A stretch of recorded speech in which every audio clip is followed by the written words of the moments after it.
All right, hello. Welcome to our informational session today. I am Sharon Duffy. I'm the Research Services Librarian and the School of Medicine Liaison.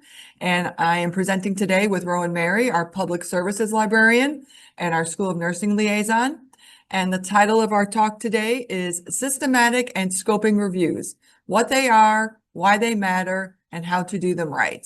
The slides have been shared in the chat, and we will get started.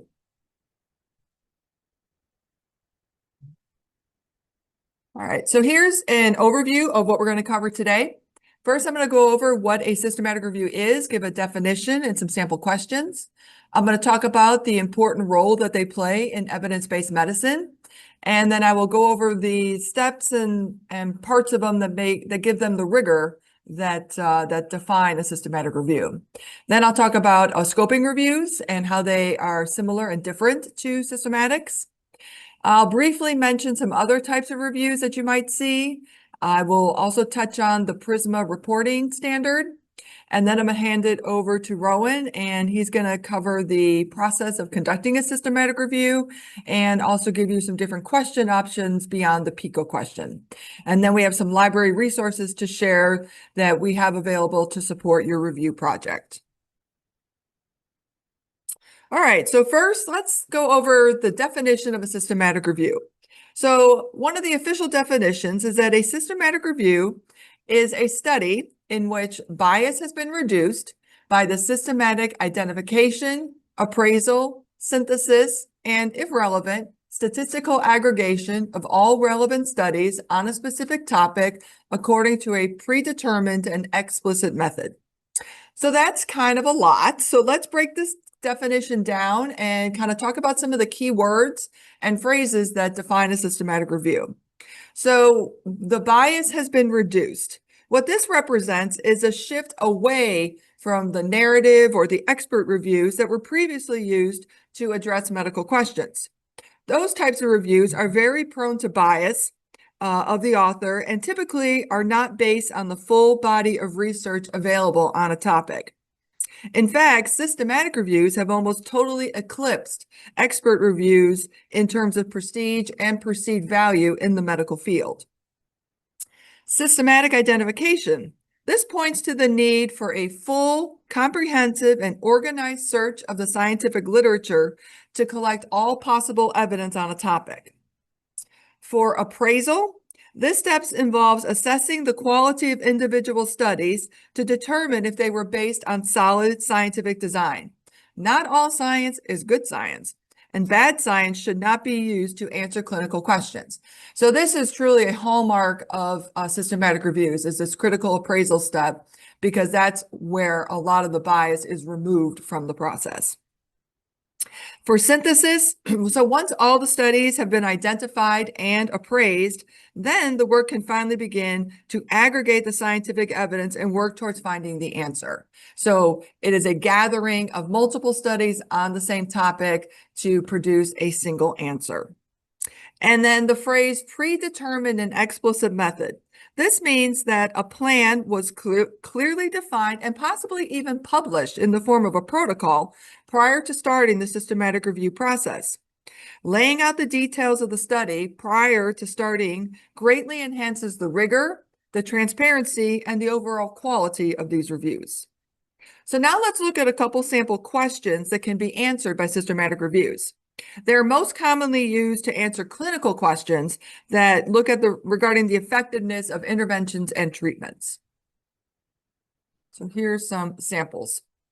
So a sample question would be, what is the effectiveness, tolerability, and safety of using e-cigarettes to help people who smoke tobacco achieve long-term smoking abstinence? Or what is the effectiveness of telehealth interventions compared to in-person care for managing chronic heart failure in adults?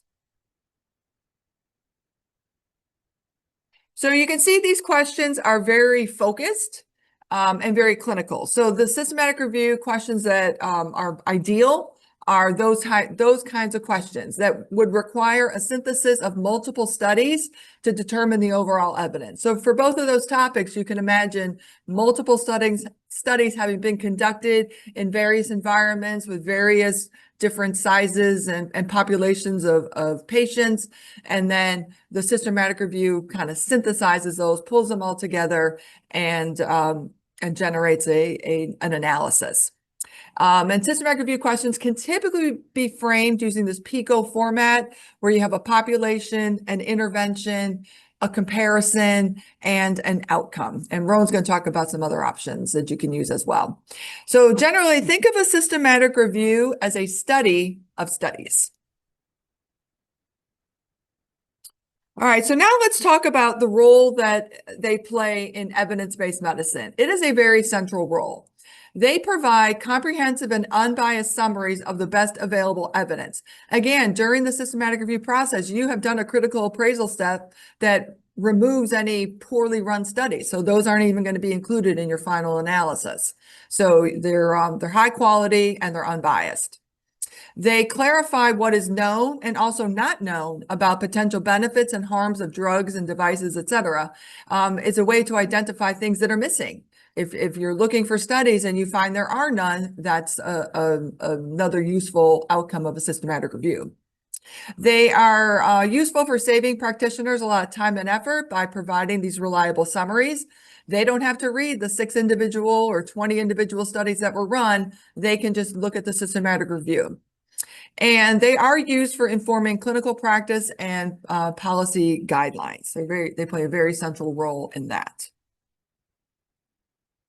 All right, so now let's talk about the evidence pyramid and see where systematic reviews are ranked. So in general, the evidence pyramid is a visual representation that's used in evidence-based medicine to rank the strength and reliability of different types of research evidence. It helps clinicians and researchers understand which types of studies provide the most trustworthy information for clinical decision-making. So the levels of evidence can be visualized generally as a pyramid, with the most reliable evidence at the top and the weakest evidence at the bottom. And then quantity and quality are kind of the smaller the quantity, the higher the quality. So as you move up the pyramid, the quantity decreases, but the quality goes up.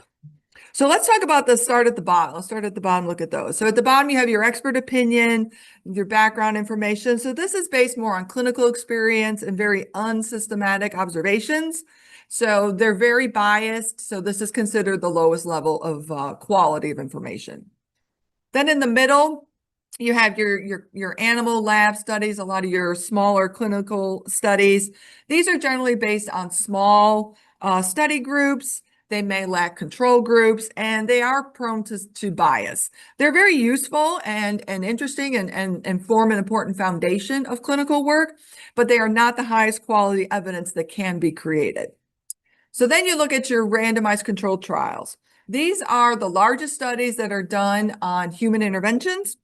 Participants are randomly assigned to treatment and control groups. Bias is very much minimized in a randomized controlled trial, and they are considered the gold standard for testing interventions. So a lot of times systematic reviews will only want to look at RCTs because those are the most unbiased clinical trials that are done. Sometimes they're not available, but when they are, they're considered the highest quality. So all of these types of studies are your primary research, and they provide what's noted here as unfiltered information. So now we're going to move up to the top. So here you look at your synthesized information, your secondary research, or your filtered information. So this is where the studies on the bottom part are grouped together and questions can be answered more reliably. So at the bottom, you have just your general evidence synthesis. So these might not be done with a lot of rigor or transparency. So they're just sort of an overview of studies. But then you move up to the systematic review, and this is where you're introducing that rigorous method that I walk through that minimizes the bias. And then the top, we have meta-analysis, and this is actually a subtype of systematic reviews, and they can only be done when you meet the condition of the clinical evidence being homogeneous enough to combine and provide a quantitative answer to your question.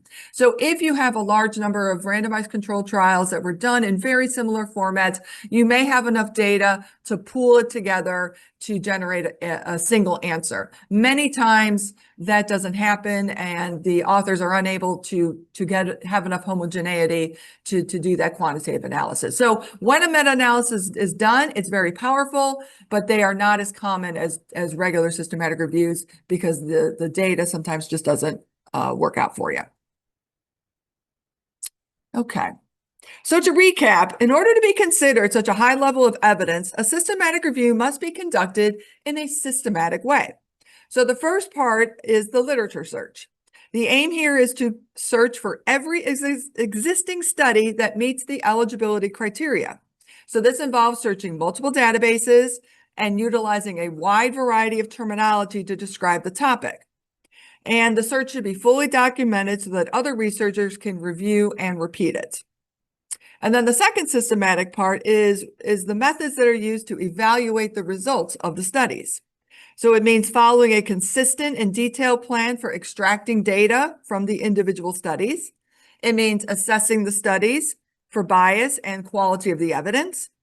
And again, documentation and transparency are key so that other researchers can reproduce the results.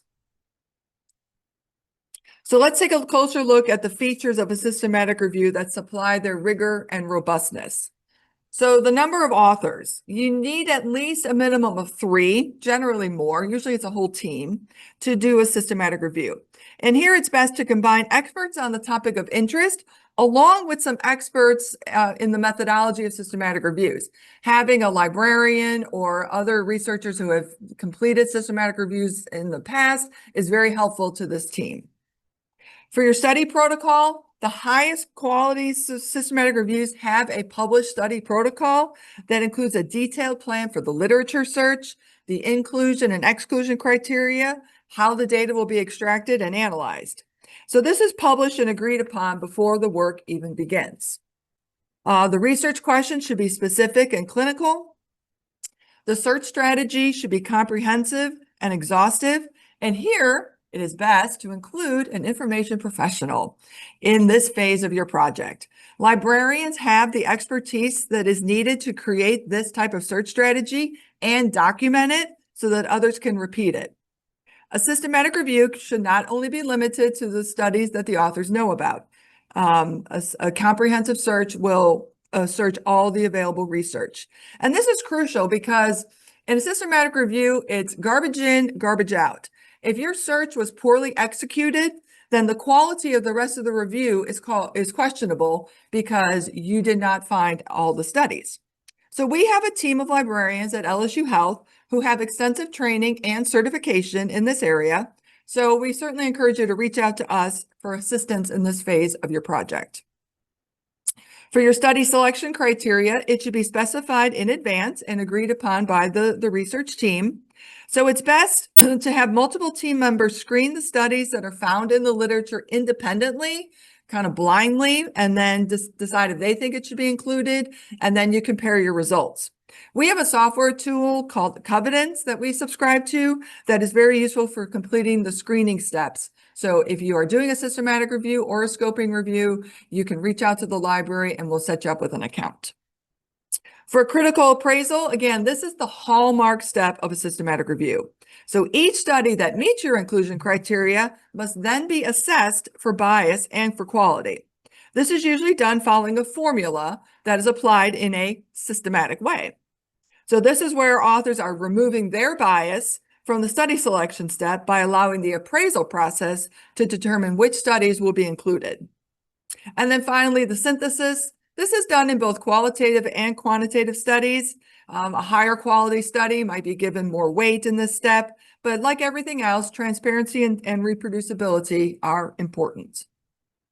So in short, a systematic review must address a clearly defined question and make an effort to identify all the relevant literature. And a systematic review is characterized by its formality, its transparency, and its reproducibility. So it must be systematic. And now that you understand more about the process, you understand why this often takes over a year to complete a systematic review. All right, before I move on, any questions about systematic reviews? All right, now I'm going to touch on scoping reviews. We've actually seen in our library a lot more requests for scoping reviews, so I know these are becoming a lot more popular in the literature. So it is a type of evidence synthesis that aims to map the existing literature on a broad topic or research area. So I definitely want you to think about this phrase, mapping the literature, because that's what I think of when I think of a scoping review.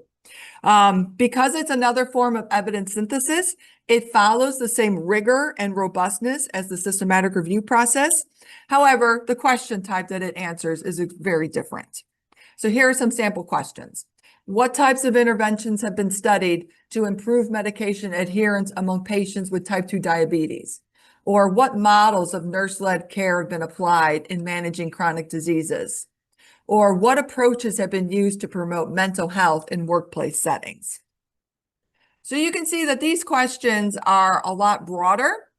And so that's why scoping reviews are ideal when the research, the topic is complex or maybe it's emerging, and you just want to get a handle on or understand the scope of research that even exists. You want to, again, map the evidence or map the literature. So you're not assessing the effectiveness of any interventions, but you're rather just exploring what has already been studied.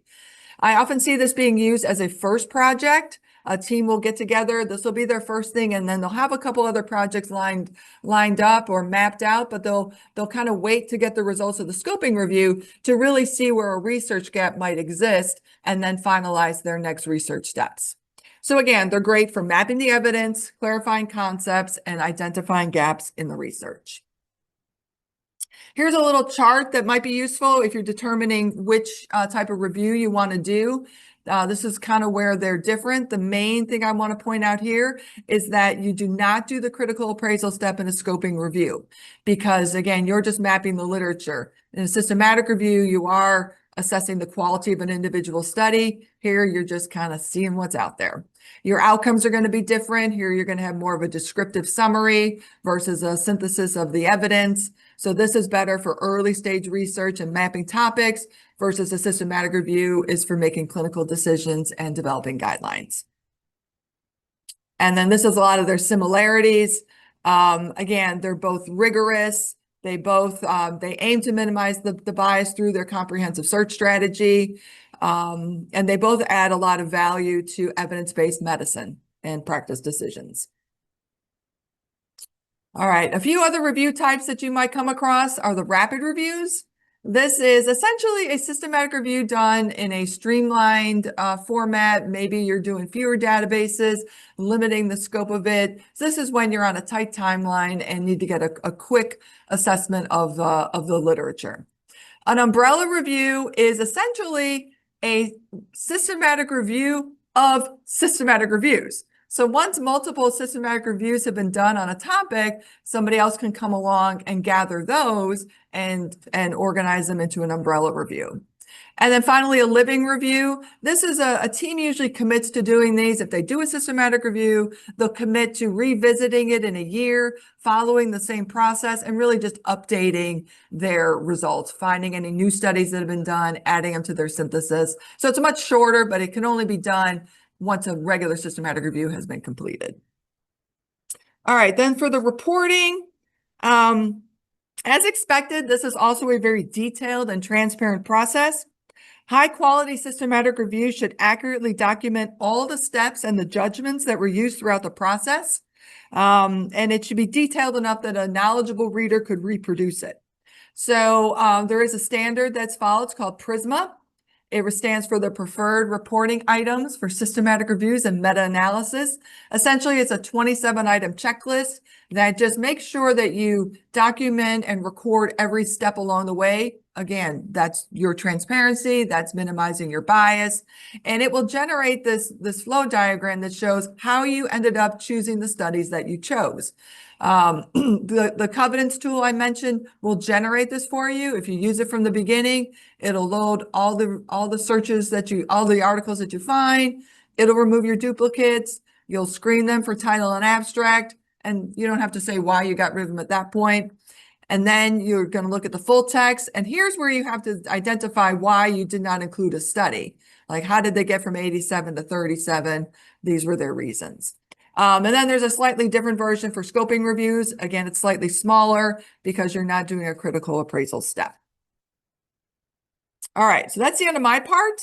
If we have any questions, otherwise I'll hand it over to Rowan. The question was if there's a limit on recency and dates and how far back to go. Right.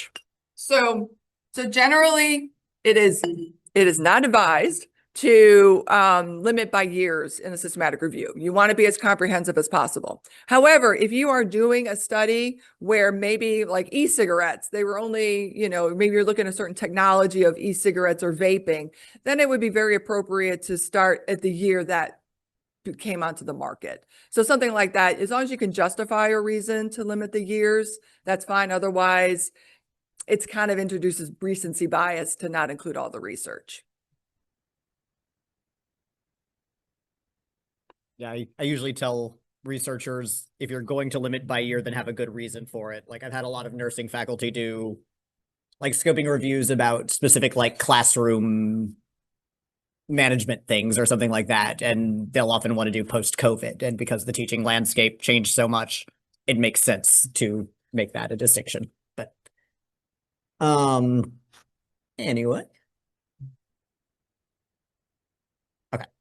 So this is a little bit more of a step-by-step overview of the systematic review process. I will not be going into exhaustive detail here, but just a little bit more of kind of what those individual steps look like.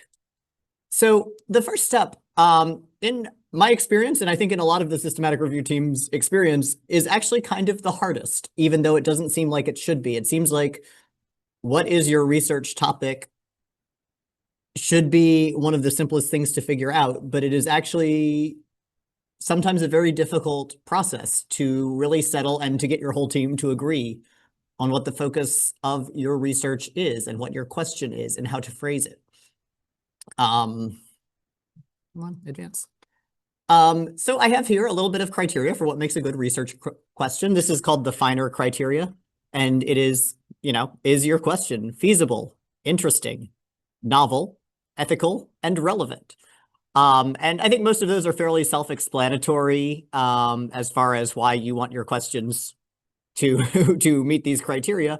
But I mean, I will just also say I have seen a lot of systematic reviews fall apart because they've kind of ended up with a question that isn't actually, that's either too broad or isn't really actually something that anyone on the team is terribly interested in, which it turns out it's really hard to sustain a year worth of work when you aren't actually very invested in the thing.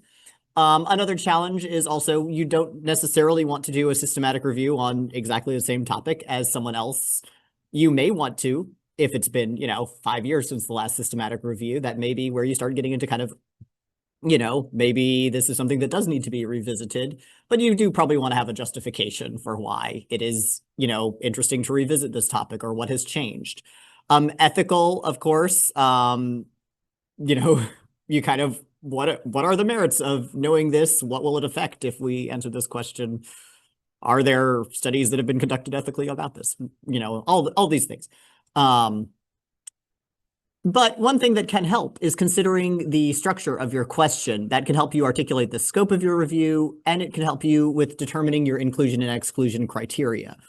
To this end, there are various question frameworks out there that can help you kind of focus that search and really put all those different components into perspective. The PICO question is, of course, the most well-known one, and this is probably most clinical questions are going to fit fairly well into this framework, where you've got your population, your intervention, your comparison or your control, and your outcome. There are also things about like timeliness and things like that that can get added, but I'm going to kind of operate on the assumption that most people are at least somewhat familiar with this framework. But if your question is not so much a clinical question, if you're in like maybe the public health realm, it may be a square peg in a round hole situation where it may be hard to articulate that question in that framework. Or if you are doing a qualitative systematic review, which is a thing that exists. You can do do reviews of qualitative information, but that's probably going to be a bit harder to PICO than to do something else with, like a question like, what are the experiences of caregivers of patients in end-stage dementia? That's not really going to fit into a PICO question necessarily. And that may be more of a scoping review situation anyway, but yeah, so there's sometimes this PICO, population phenomenon of interest context.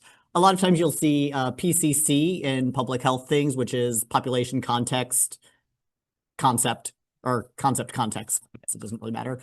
PEO, that's for exposures. We always think Cocoa Pop is funny. I see it more often as PCC than Cocoa Pop, but I think Cocoa Pop is a funnier acronym.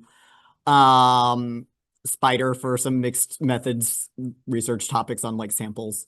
There's all kinds of different things. There's even specific question frameworks for like business research that I've seen out there. But sometimes there will be specific ones for like if you're doing a policy review or something like that. So depending on what you're doing, you may want to kind of consider just how your question is framed and is there a framework that really fits it. Then of course, you want to search for all evidence. Normally at this point, we would do a big search demonstration, but this is not that presentation. So we will just mostly say, make sure you're selecting relevant databases. You want to include your general medical databases. If it's relevant to your topic, you may want area-specific databases like APA PsycInfo for psychology and mental health topics, or ERIC if you're doing education research, or various, there's all kinds of things out there depending on what you're researching. You probably also want to include a source of gray literature like Google Scholar or repositories of protocols for clinical trials like Cochrane. Cochrane? Okay. Anyway, but yeah, you want to be covering your bases and ensuring that you are finding the most relevant information. And this is also an area where, especially if you are looking into clinical trials registries, you do want to keep geography in mind because there are different registries in different regions across the world. So to eliminate as much research bias as possible, you want to have a global perspective if that is a route you're taking. Generally speaking, the short version of this is put a librarian on your team. We can help you with this part extensively. And then of course, the actual nuts and bolts of building your search and combining terms and knowing all the various database rules and languages and stuff. So,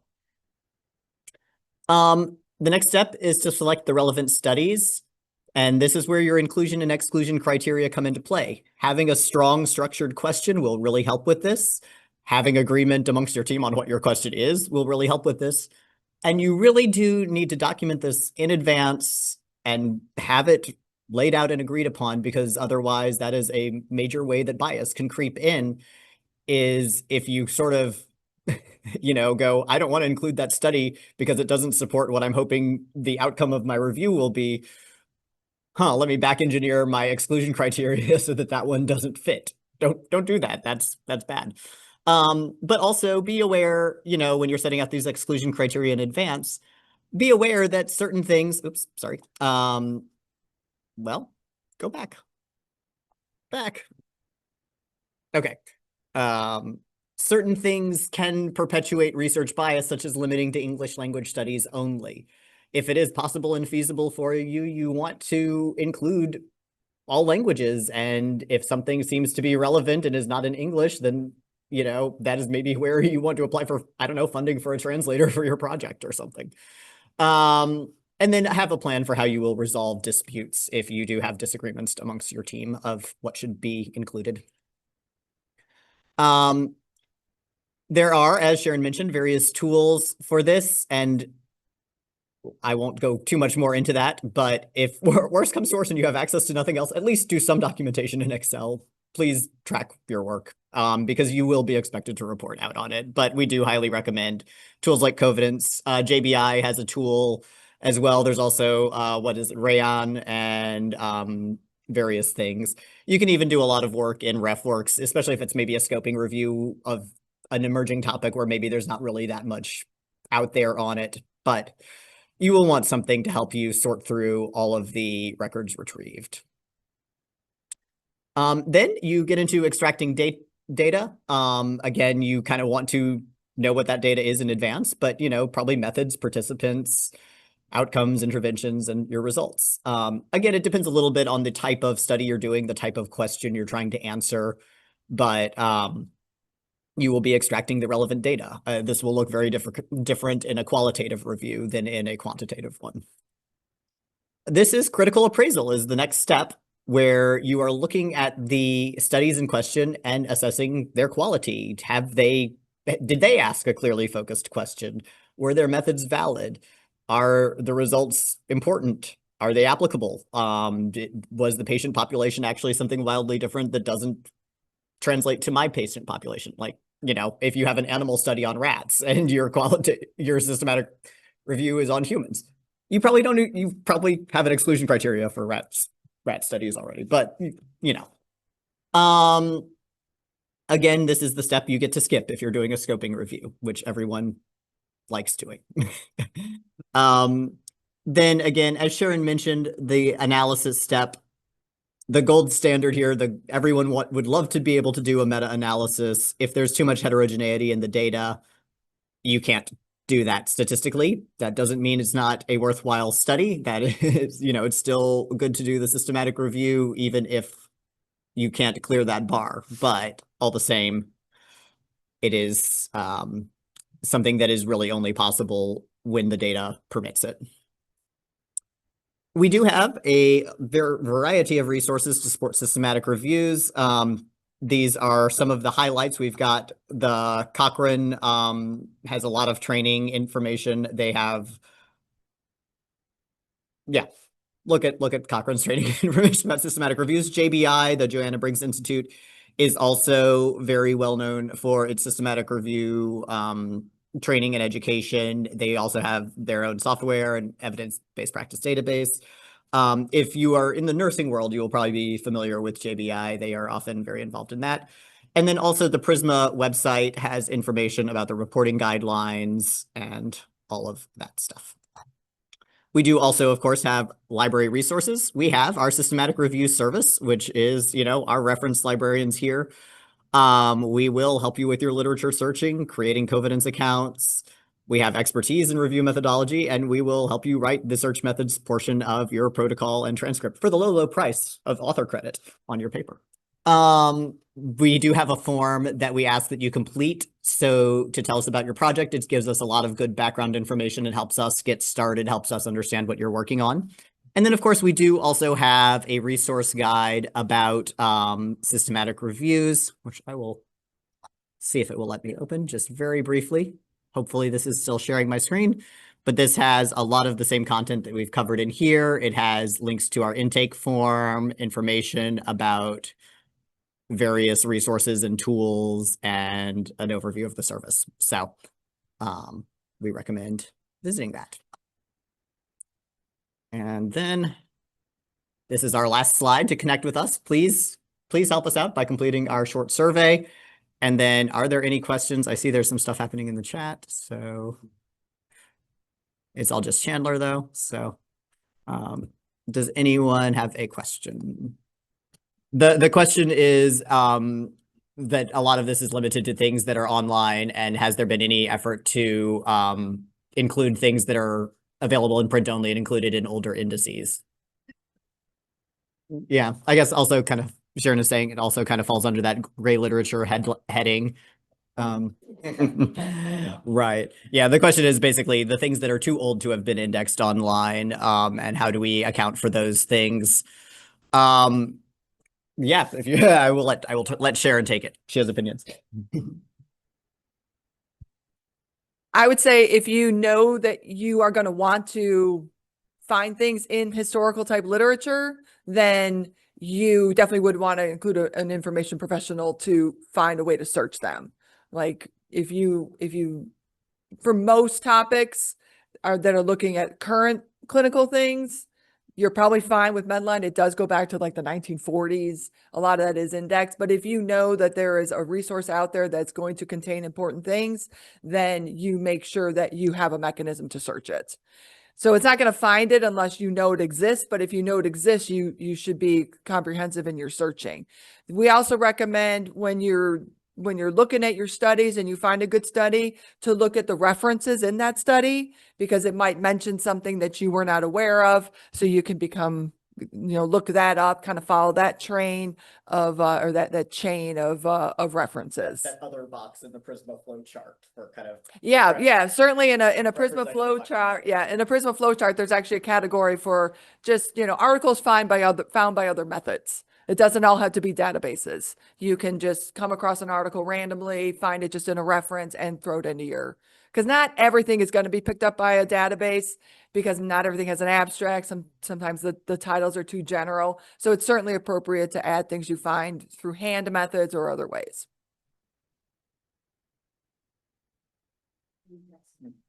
Right. Yeah, you are limited to when things started appearing in databases. So, yeah, my philosophy as a systematic review searcher is I'm going to try to find every single thing on this topic. My second thought is I am not going to find every single thing on this topic. We just do our best. Is that it? Okay, great. Thank you very much for your attention.